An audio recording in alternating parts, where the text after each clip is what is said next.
Përshëndetje miq të Prismos. E bora një farë mënyrë xhiron e mëngjesit, mora biçikletën edhe pash edhe rrugët e Shkodrës, qarkullimin. Është një kënaqësi se duke mos pas makina me biçikletë mund të sillesh nga duash se si të duash. Rrugët e Shkodrës janë gjata, me thënë të drejtën, ka dhe rrugët e brendshme që janë shumë të bukura.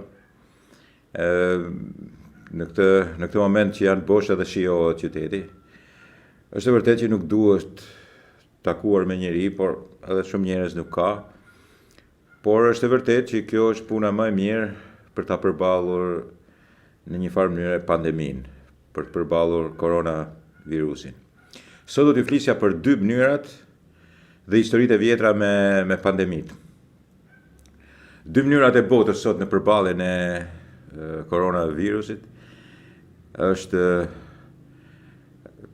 karantina e turmës e realizuar në mënyrë perfekte të shkëlqyer nga Kina dhe imuniteti i turmës, i cili është model, po themi, perëndimor, por sidomos model anglosakson. Edhe evropian, por duhet të themi të drejtën, në kohën e sotme është tipikisht britanik, është tipikisht anglosakson. Përpara se ta filloj idenë midis karantinës së turmës edhe imunitetit të turmës, veprimit imunitar të turmës për me një pandemi, më duhet të sqaroj që njëshi ishte pandemia e vitit 2009-2010 e cila vetëm Shtetet e Bashkuara të Amerikës ka bërë mbi 12.700 viktima dhe realisht, po thuaj në gjithë botën, afro gjysmë milioni, 500.000. Por 150.000, 160.000 janë të identifikuar në vende që identifikojnë viktimat e në vende të cilat pastaj hajde merre vesh se nga kush vdiq nga gripi ose nga diçka tjetër.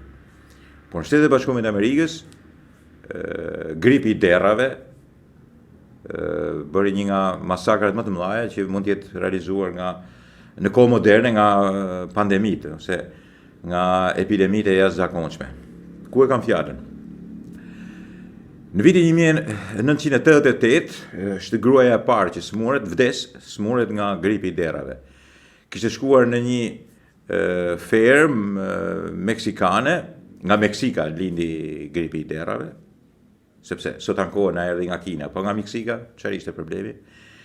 Janë ethet e derrave dhe ajo grua e cila e mori në atë ekspozicionin e derrave, kishin bërë një sallon derrash.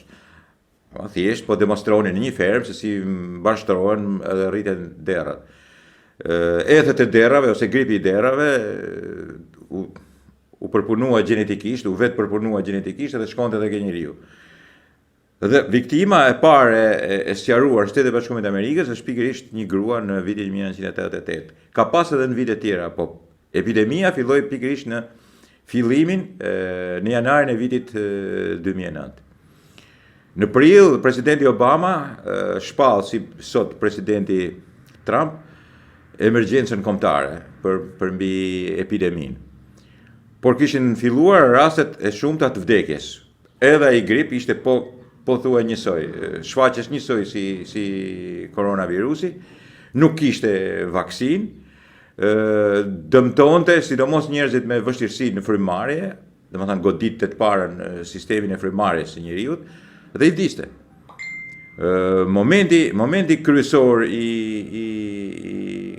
kësaj epidemie ose epidemisë gripit derrave ishte se nuk ju bë ballë me mënyrën e sotme ose me mënyrën që shpiku Kina. Dhe për një vit, edhe diçka më tepër se sa një vit, shkaktoi në Shtetet e Bashkuara të Amerikës mbi 12.000 sa viktima në gjithë botën 500.000. Viti 2009-2010 edhe në Shqipëri me anë të gripit derrave ka vrarë njerëz. Dhe të gjithë thonin vdiq, sidomos pleqt, smurët kardiak, njerëzit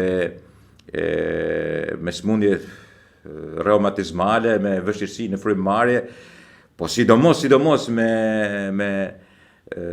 imunitet të dobët, vdisnin dhe me të vërtet që ne nuk kemi statistika, por nga gripi i derrave edhe në Shqipëri kanë vdekur shumë njerëz. Shumë herë më tepër se sa bisedohet jetë sot. Në fakt, e reja që mund të them unë për sot është përballja e Kinës, e Republikës Popullore të Kinës, me mënyrën e re për të përballur pikërisht epidemitë ose pandemitë. Koronavirusi u kap në Kinë, në një qytet dhe aty është e kollajt, sepse aty është vetëm një parti, ajo merr urdhrat, është një shtet kapitalist fantastik, pa diskutim, me parime të kapitalizmit, por që i drejton një parti e vetme. Dhe çfarë ndodhi?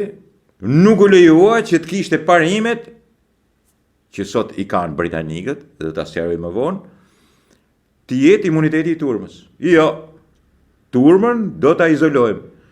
Sepse aftësia e koronavirusit është që në një moment të caktuar dhe në një kohë të caktuar të bëjë namin. Do me thënë, të shpërndahet me shpejtësi shumë të madhe dhe të ketë një kulm, një pikë që ti nuk e përballon dot as për nga ana mjekësore, as nga ana e ndihmës humanitare dhe as nga harxhimet që mund të ndodhin. Por njëkohësisht u vendos, aty mendojnë në mënyrë të përgjithshme, që ne nuk do pranojmë viktimat e shumta. Duhet të themi që Shtetet Bashkuara të Amerikës gripi i derrave vrau gati 13.000 njerëz. Por imagjino se ç'mund të ndodhë në Kinën, e cila është 5 herë më e madhe se Amerika me popullsi, sa njerëz mund të vdesin. Pra, u mendua në mënyrë racionale që më mirë ju kufizojmë të drejtat, të binden, ti izolojmë, ti fusim në karantinë qytetet të gjitha, dhe keni parasysh se Kina brenda 2 javë futin karantinë një sipërfaqe më të madhe se Italia dhe me popullsi më të madhe se Italia, derisa shkojnë në 100 milion banor. Duke bërë pikërisht këtë që po bëjmë ne sot. Çfarë ka në botën tjetër? Pardje, dëgjojmë kryeministin britanik që thonë anglezët, britanikët duhet mësohen që dikush t'ju vdes në shtëpi, të dashurit e tyre. Tashi, ky është mendimi i Boris Johnsonit. Boris Johnson prezanton atë pjesë të një mentaliteti tipik folklorik britanik që nuk ka rëndësi nëse vdesin njerëz, ata duhet i bëjnë ballë vetë pa ju prishur në lirit, sepse sigurisht do të prishen lirit ekonomike, dhe këtu është e gjithë puna, dhe duhet mësohen edhe me vdekjen. Në momentin e sotme, në 2020, kur e thua këtë fjalë, është anakronizëm, është po thuaj një idiotizëm, ta thoje në luftën e parë botërore normalisht, që edhe mund pranoje. Po në 2020 nuk mund ta thuash dot që ne duhet pranojmë të vdesin të dashurit tonë. Është kopuklek, kupton, tipik britanik, janë idiot në këtë drejtim, ta thonë këtë drejtën sepse mendojnë një diçka tjetër. Nuk na preket liria, se po na u prek liria, vetjakën do na preket e rëndë edhe ajo ekonomike. Dhe në një farë mënyrë kjo është e drejtë. Por po ashtu është e drejtë që nuk mund të lejosh që pandemia, rritja e kulmit, kulmi i lartësisë sëmundjes dhe vdekjeve, të bjerë si çakiç në kokë të gjithë shtetit dhe të gjithë shoqërisë. Sepse vdekjet do të ishin, nëse nuk merren masa drastike si këto, sikundër u provuan që u morën në Kinë, po provuan dhe u morën në Itali, shtet që në atë zonë aty kanë imunitet të dobët, dhe po provuan edhe ke ne dhe kudo që do të merren, që nuk lejojnë shpërndarjen dhe rritjen pikërisht të asaj kurbës të shpërndarjes, të smurjes të gjithë dhe fillimit të vdekjeve masive. Të vdekjeve që ti nuk i përballon dot as me shëndetësi, as me spitale, as me mjek, as me se do të smuren të gjithë. Dakor? Dhe kjo ka ndodhur edhe në emergjencat e tjera. Dhe kjo ka ndodhur edhe me gripin e derrave. Kina nuk e besonte më këtë lloj teorie. Nuk besonte më në teorinë e imunitetit turmës, që në fakt, e dikush është, në fakt është që duke u shpërndar, duke lejuar të shpërndahet gripi, por njëkohësisht duke mos pasur edhe antidotin, duke mos pasur edhe vaksinën, do lejosh që njerëzit, turma, me anë të transmetimit, ta dobësojnë vetë virusin. Është e besueshme dhe kjo teori, po ndërkohë, kjo teori lejon vdekjet 5, 6, ndoshta 10 herë më të mëdha se sa teoria dhe praktika e karantinës së turmës. Çfarë do të ndodhë? Sipas meje, bëjnë mirë që fusin në karantinë turmën, megjithëse nga pikpamja ekonomike është një diçka e cila godet shoqërinë. Absolutisht e godet edhe godet e rëndë. Dhe nuk e di se sa të përgatitur jemi. Por është po aq e vërtet që pakson, minimizon në mënyrë humane, në mënyrë racionale viktimat. Sepse nuk lejon shpërndarjen e menjëhershme në kulmin e pikut saj, sëmundjen të marrë në qafë, të vdes shkurt, muhabeti, njerëzit më të dobët nga ana imunitare. Jemi përballë këtyre dy mënyrave të cilat praktikohen në botë. Po i themi mënyra Boris Johnson, që thotë mësojuni se dikush edhe do të vdesin, dhe paka shumë tronditet edhe në Gjermani për këtë lloj mënyre, pavarësisht se është një shtet shumë më social se sa bie fjala Britania ose Anglia, dhe pastaj marrin masa për ndalimin e shkollave, por aty nuk ndalohen edhe shkollat, domethënë aty s'ndalohen me gjadet smuren gjithë herë.